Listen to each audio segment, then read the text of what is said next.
Welcome back, ladies and gentlemen, to the Proper Picks podcast. We are back to give our best bets for Week 9 in college football and Week 8 in the NFL.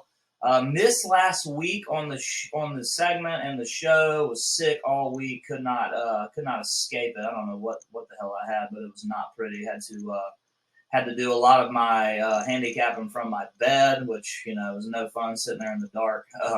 We are back this week. We had a very, very tasty week last week, 11-2-1. Almost sounds too good to be true, but we're going to try and duplicate it again this week. Felt really good after Saturday. We were 7-0-1. Really nice slate. Had a couple dogs win outright, which we had sprinkled a little on the money line there, but we did not. But yeah, it was tasty. It was a good bounce back. The previous 2 weeks were very struggle bussy. Kind of got off the snide there of losing quarterbacks mid-game. We had about a 15-game run where I think 8 out of 15 games we lost our starting quarterback mid-game, and obviously we know that's just detrimental to our bets.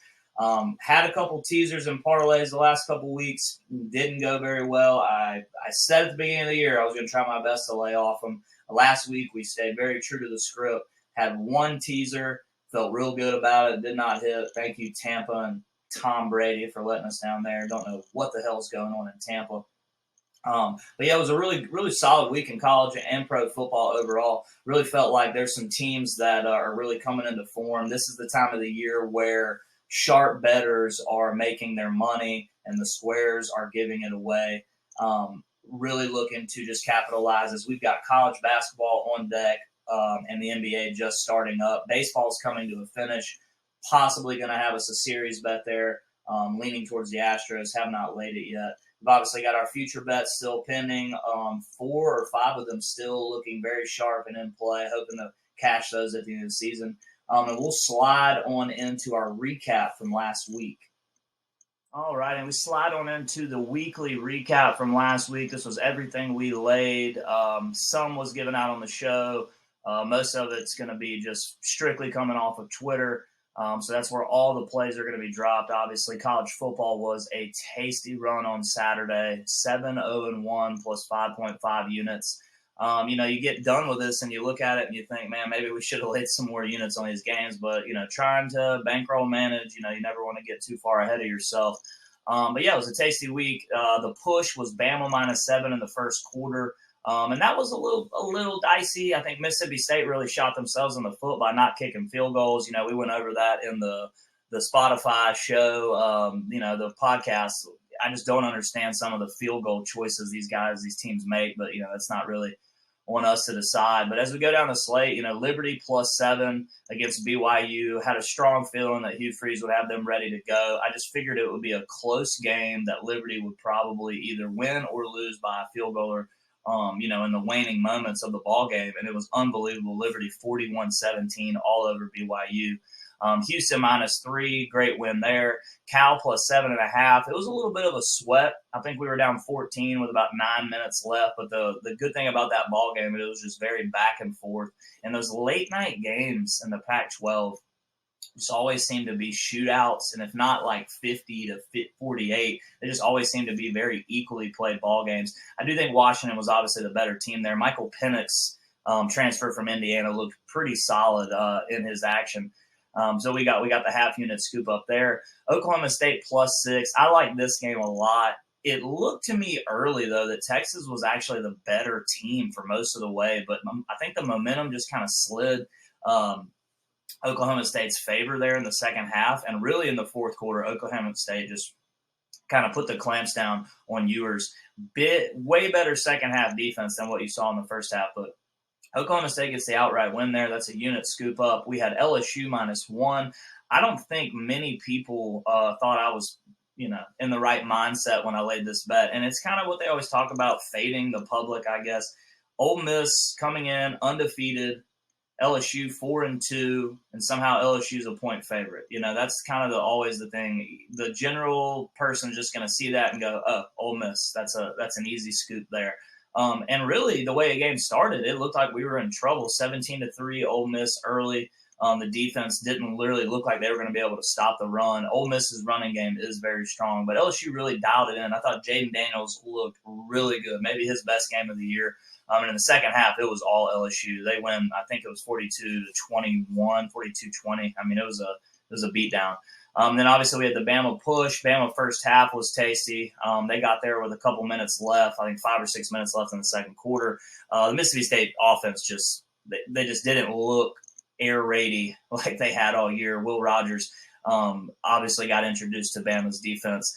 Leach having to come under some fire after the game because they looked awful. Wake minus 11.5 first half unit play. Easy Boston College. It was a scoop and score. Regretting not having more on that one. As we slide into the NFL, 4-1 plus 1.8 units. We hit the Cardinals on Thursday night for a unit.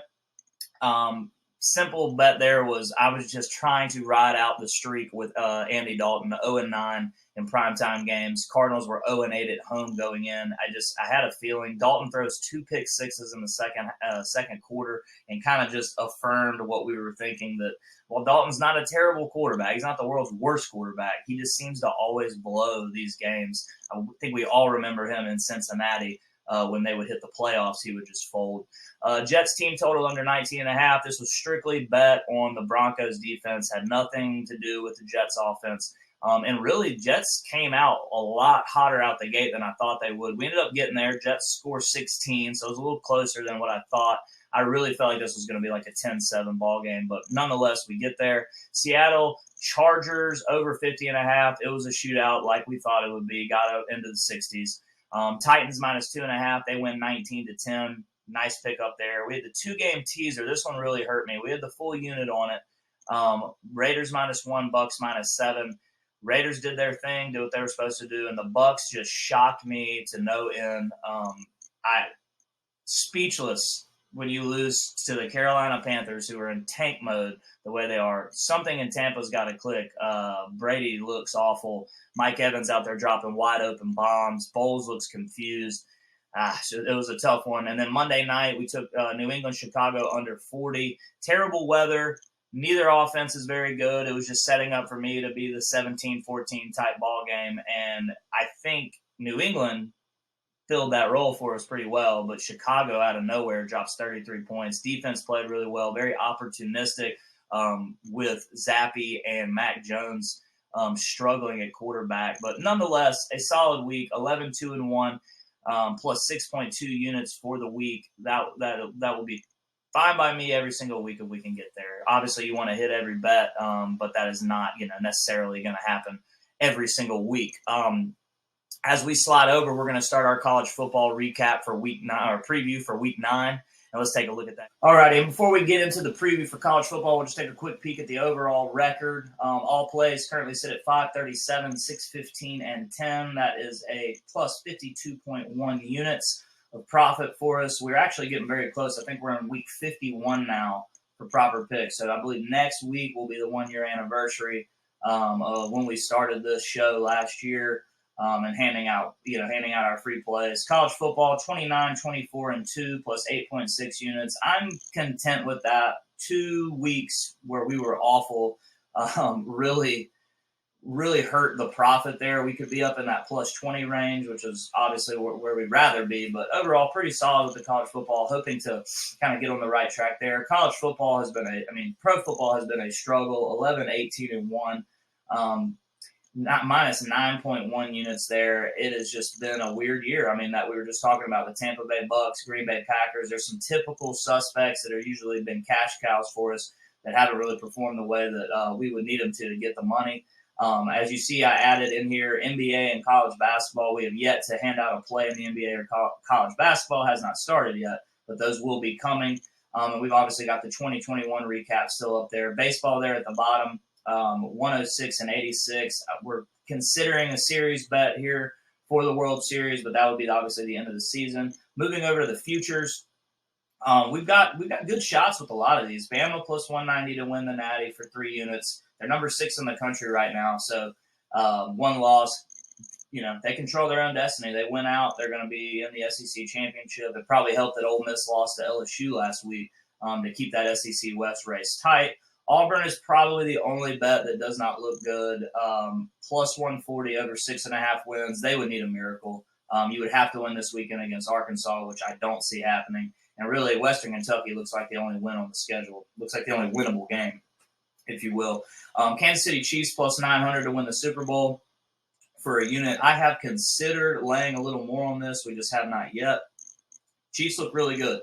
I think right now it looks like we're talking Kansas City, Buffalo to get there.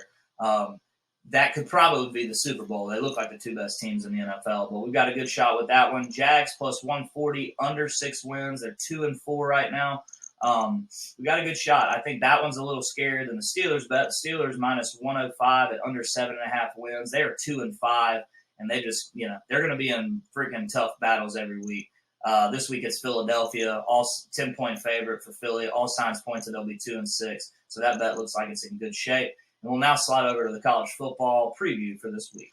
All right, and we'll take a look here at the college football best bets for week 9. We've got 5 plays for you guys, 3 one-unit plays and 2 half-unit plays. As I initially stared at my final list when I got done, I like all my bets, no doubt about it, but I was a little discouraged that I didn't have any dogs on here. It looks a hair squarish.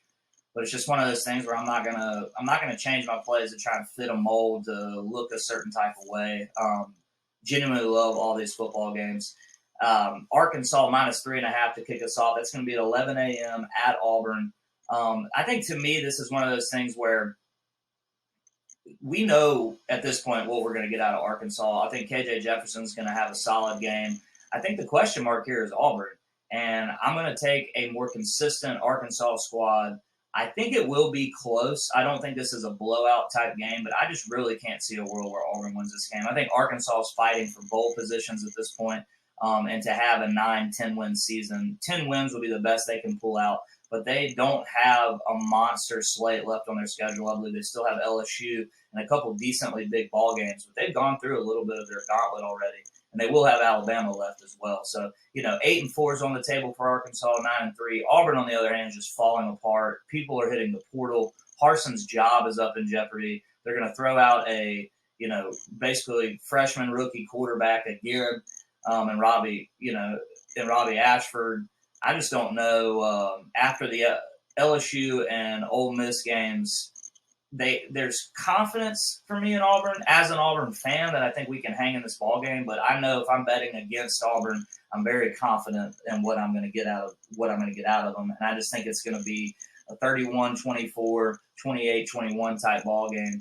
The hook doesn't really concern me as much in this game. That's why I'm not going to buy it down. I think Arkansas is the better team, and they'll get the cover there. Syracuse minus 2.5 against Notre Dame. I love this ball game. Watched most of that Clemson-Syracuse game last week, and I've caught half of Notre Dame's ball games and recapped several of them. To me, Garrett Shrader just looks like a prototypical college quarterback. Kind of reminds me of Fitzgerald from Mississippi State, which is interesting because Shrader transferred from Mississippi State. But to me, this is a lot more about Notre Dame. I don't think they have the offense to win a lot of ball games this year. I mean, they lost to Stanford and Marshall. Stanford has no offense. I think the only way Notre Dame can pull out this upset on the road is if the defense holds Syracuse to under 14 points. And I just think with the running back Syracuse is bringing to the table and the bounce-back spot that Syracuse is in after coming so close to beating Clemson on the road, Syracuse will have that dome packed for this game. I believe they had NC State a couple weeks ago, and it sold out. I imagine this game with Notre Dame coming to town, they will sell the Carrier Dome out. And to me, it's just all signs point that Syracuse is a lot better than people were giving them credit for this year. That coach was kind of on the hot seat coming in, and they had such a strong performance that I don't think this is a letdown spot, where they come in hanging their heads. I think they were very aware they could have won that ball game last week, and I fully expect them to come out and beat Notre Dame. Moving into Wake Forest, for me, the Wake team that I bet on so much this year, they really haven't let me down. I think that Sam Hartman is one of the best college quarterbacks in the country this year. I'm not saying this guy is going to turn out to be a professional, just elite quarterback, but Sam has looked really good all year. And Louisville, to me, it's kind of like the Arkansas-Auburn game. I think Louisville has too many question marks. I know Malik Cunningham's a baller, and I know that he could carve up Wake Forest several ways, but there's no doubt in my mind that Wake Forest can hang 35 on Louisville, and I just don't think Louisville's going to have enough in the tank. Should be a good ball game, but I look for Wake to win this game by 10 to maybe to 14 points. I think the line's just a little too low there. Illinois -7 against Nebraska. We laid this game 2 days ago. I believe it has trickled up to 7.5. You could probably still get it at 7 on some sites. I just think Nebraska is one of the worst teams in the country, and Illinois' defense has been so good. I look for this game to be a little low scoring, but I think Illinois will pull away in the second half. Don't be surprised if this thing's close early. It's at Nebraska. They'll probably be hyped up, home game, blah, blah, blah, but look for the better team to pull away late in the second half. And then we've got Ole Miss -2.5 at Texas A&M. The only concern I had here was that I was hoping that when I saw this game on the slate last week that A&M would beat South Carolina. I felt like if A&M beat South Carolina that A&M might be favored in this one, and we were just going to hammer it. Could have been a 2-3 unit play for us. But since you see the A&M L, Vegas adjusts what they're going to do, and you've got Ole Miss under a field goal on the road to win. I think Ole Miss has to win this ballgame, and I think they'll play and be coached a little desperate to get there. Ole Miss still has Bama looming on deck. And the thing about Ole Miss is they're one loss. Bama's one loss. Technically, Ole Miss still controls their destiny, and I like a team that has to come in and win a ball game. And I don't know what's going on in College Station. Jimbo has his first three loss in a row streak in Texas A&M. Could be gunning for the fourth here. I think all signs point that it will be. Boosters are just trying to find any way to find 86 mil to buy this dude out. It looks bad over there. I know with the recruits they come in, if they let them stay, that they'll probably be happy because that team's going to be good in a couple years with the classes they're bringing in. But I just do not see a world where Kiffin drops back-to-back games to LSU and a struggling Texas A&M team. So give me Ole Miss -2.5 for the half unit. And we'll now slide over to the NFL best bets for Week 8. All right, as we take a look at the NFL Week 8 best bets, we're going to start us off with the Raiders -2 for a unit. They'll be traveling to New Orleans. I love the Raiders in this spot. I think the Saints are just on the struggle bus. I think the NFC South is awful. Saints sitting firmly in the middle of the race there in that division. Andy Dalton, Jameis Winston, I really don't care either one of them goes. I just don't think the Saints have it. The defense doesn't seem to be as good as it has been in the last couple of years, and I really like this spot for the Raiders, who got off to a kind of a struggling start, blew a couple games they should have won. Everybody's doubting them, and now they've gotten on a little run here. They beat Houston last week, which was an expected win. I think they blew them out, maybe 18. I think it was 18-point win. And I look for Josh Jacobs and Devontae Adams to eat in this game. Dome-to-dome type game. I love this setup. I've always been a fan of taking dome teams, that play in their own building as a dome, and then moving into another road game in a dome. It's not one of those things where like you get, for instance, would be Dome Raiders traveling to maybe Chicago to play in the cold weather. It's going to be very similar type environment, obviously, other than the road field. But I just don't believe in the Saints this year. I think this line should be 4.5, 5. I look for maybe us to have a spot at the end of the game where maybe Saints have the ball down 7 and they're trying, but I just don't think they have enough in the tank offensively. All their receivers are banged up. I believe Mike Thomas is still questionable. He could be back. They're just so banged up and really lacking that leadership at quarterback. Give me the Titans -2 for a half unit. They've got Houston this week. I think Houston is who we thought they were.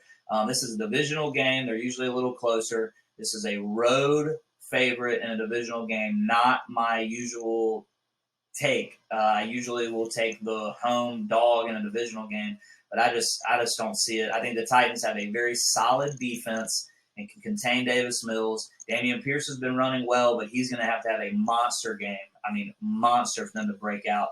Look for Derrick Henry to feast in this ball game. You saw what Josh Jacobs did last week to Houston's defense. I mean, just carved them up. And now you're going against the king and Derrick Henry. Tannehill should be able to kind of do whatever he wants in this game as well. Not a huge Tannehill fan, but I'm going to put this on the back of Derrick Henry. I look for this to be, a 27-17, 24-14 type ball game. Titans give me the cover. Seattle -3 for a half unit. This one's interesting. So we're betting against maybe one of the hottest teams in the NFL right now, and the New York Giants. But my theory here is this thing's coming to an end, and let's get ahead of it. Everyone and their brother is just patting the Giants on the back. This team had to go to London and win a game. They beat the Ravens at home. I mean, what is going on in the NFL where the Giants are beating these teams? I think what you're seeing now is the Packers aren't really that good, and Giants, that was one of their wins. The Ravens are a solid football team. Don't get me wrong. I've got them in the top 10 of my power rankings in the NFL.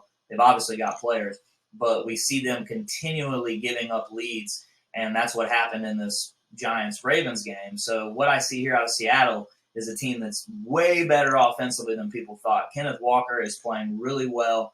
I look for this to be a close game. I will take the home favorite. I think the home environment, Giants traveling across the country, you're going to get that move across the country type vibe for the Giants. And it just seems to me that Geno Smith's playing really good ball. If he takes care of the football, I don't think missing DK Metcalf's going to be massive for them. It's obviously a weapon they'll miss on the outside. But I just like the way Geno and Pete Carroll really have been playing in their games. I think last week said a lot about the Seattle team to do what they did to the Chargers. Chargers were everybody's favorite going into last week, and Seattle really quieted the storm there. So we've got a half unit on that. And yeah, that's going to be the wrap up for Week 8 and Week 9 for college and pro football. Let's go collect the bag, chase the coins. Hope everybody has a great week. Make sure to follow me at the Proper Picks Pod on Twitter. We'll be dropping any other plays we take for the week will come out on there. This is just our best bet segment right now. I think that's going to be 8 plays, all 1 unit and half unit plays. Don't know if we'll have any parlays or teasers this week. We have not been very hot on those, so there's no point to force the issue there. Hope everybody has a great week, and we'll be back next week.